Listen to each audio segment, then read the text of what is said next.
So how did this PhD analytical chemist get started on this journey? Robin and I were part of a Bible study when we were at Purdue, and a friend gave me a book called Rich Christians in an Age of Hunger. I read the book, I learned stuff I didn't know. I'd never been hungry a day in my life, but I thought it was just terribly unfair and not just, not right, that there was enough food to go around and yet people were hungry. So that was my start. One thing keeps leading to another. The message I want to bring you this afternoon, is from the work of the Indy Hunger Network in particular. But I think it's possible to end hunger and to do it in relatively near term. So let me talk to you a bit about that.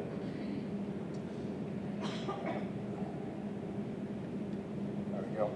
Hunger is, we've heard this several times today, hunger is a major challenge. 18,000 kids will die today and tomorrow and the day after that. It's 30 jumbo jets crashing every day. But the good news is there's real progress, right? That's half the number it was when I was at Purdue. Half the number. It's getting better. Food insecurity is a big deal in Indiana, as it is across our whole country.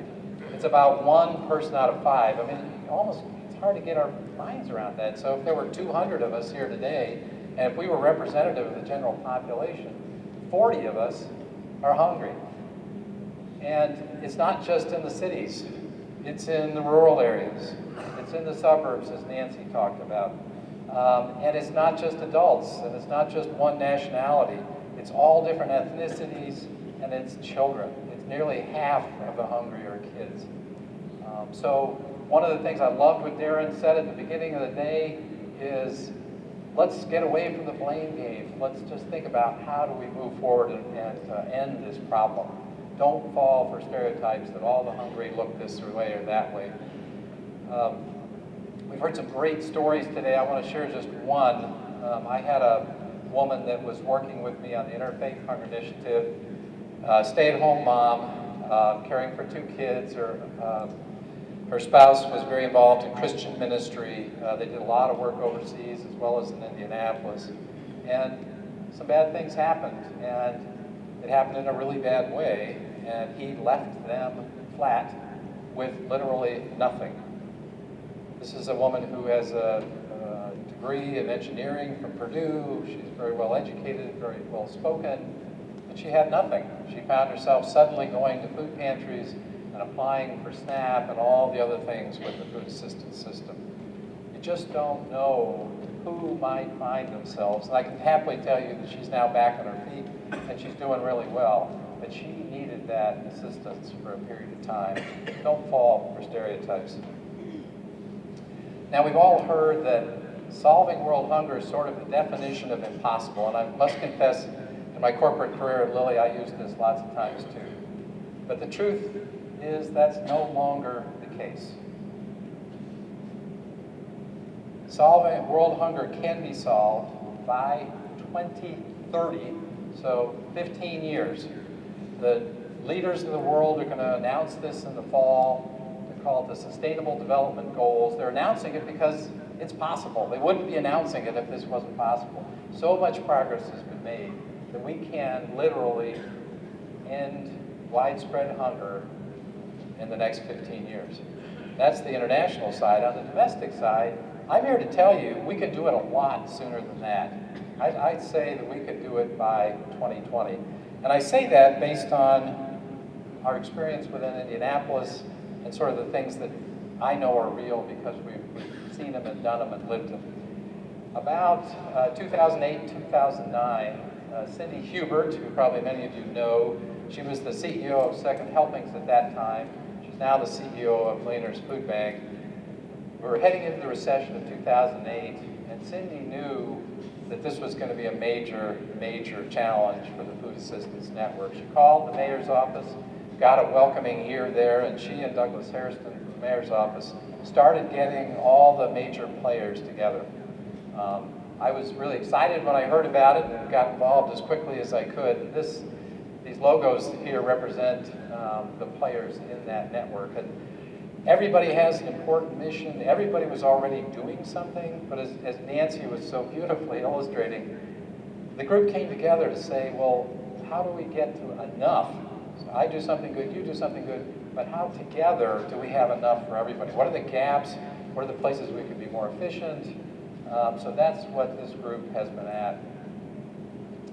And you got to think about the systems with it. It's not enough to do a food drive. A food drive's a great thing. It's not enough to open a food pantry at your church. That's a great thing.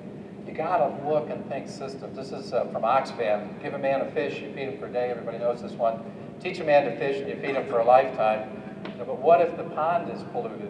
And by the way, there's no environmental regulations. What if there's no market? We heard from our Purdue professor.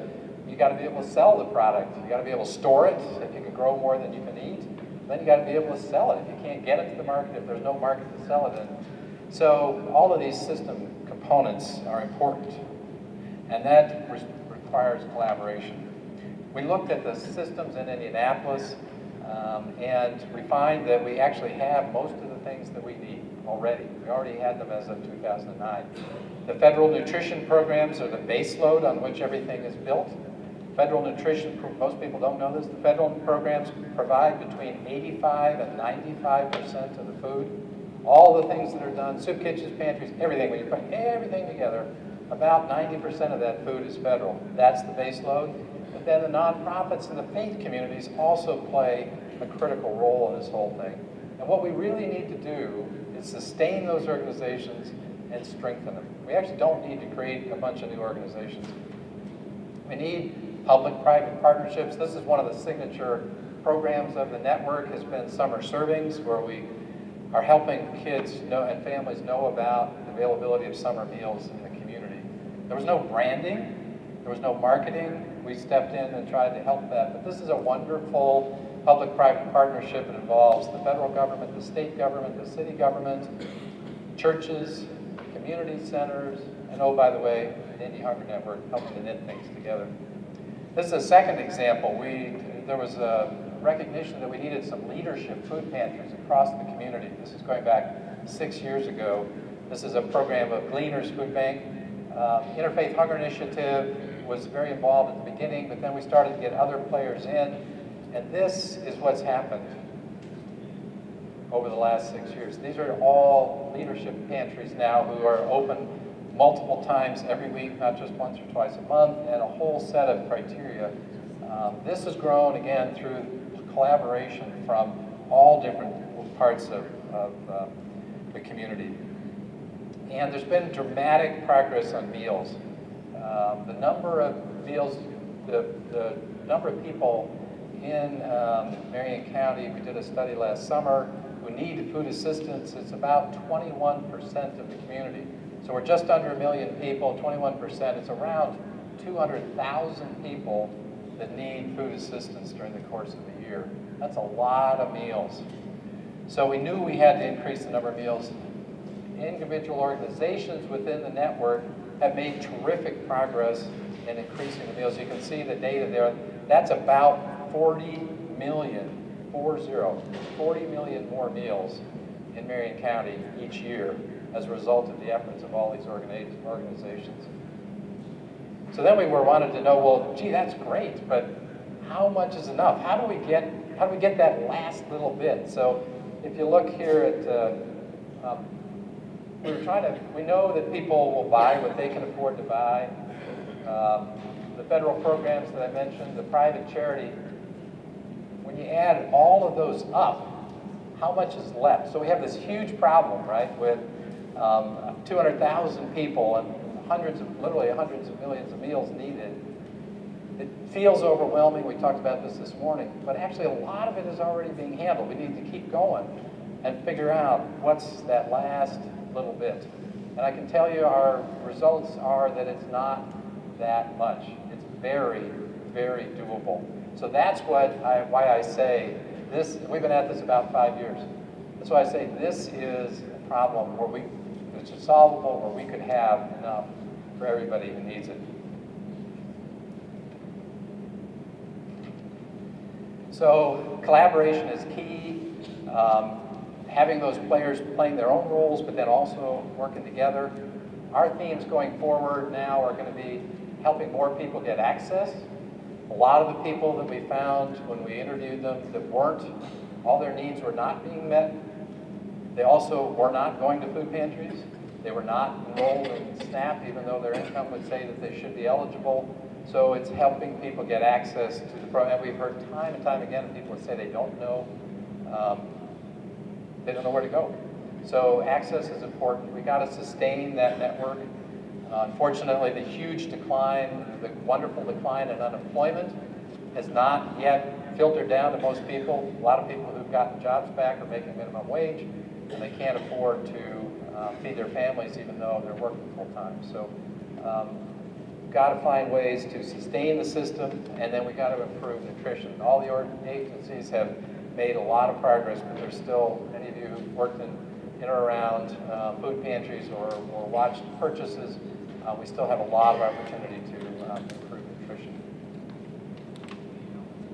So it's possible. It's possible, folks.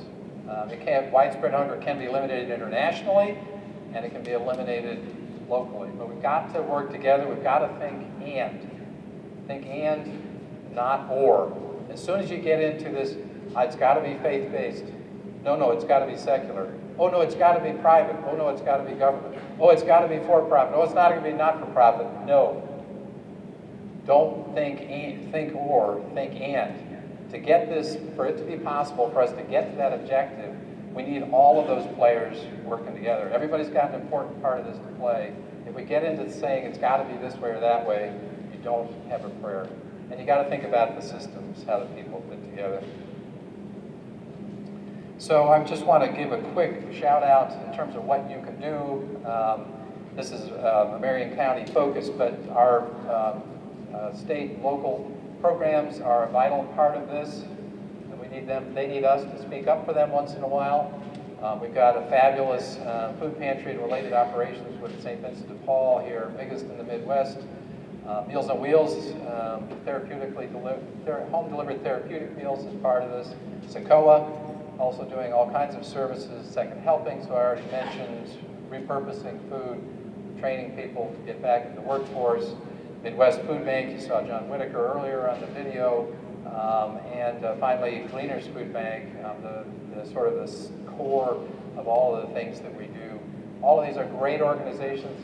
We're thankful for that. They all are deserving of your support, and if we work with them, work through them, add to them, this is something that we can do.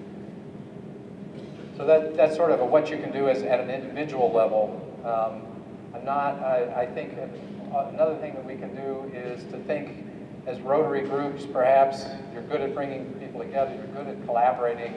Think about, if you're not from Indianapolis, let's say, think about bringing people together in your community. Like Nancy was talking about in Hamilton County.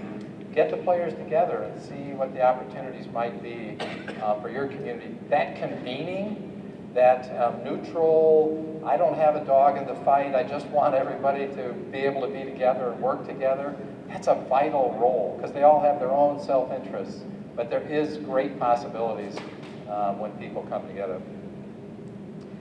Last piece, just briefly to mention, information is a vital part of this, and so Connect to Help is actually part of our organization. So we're better because we're together, and we're trying to ensure access for all. This is a group Photoshop from a couple of years ago of the group. Thank you.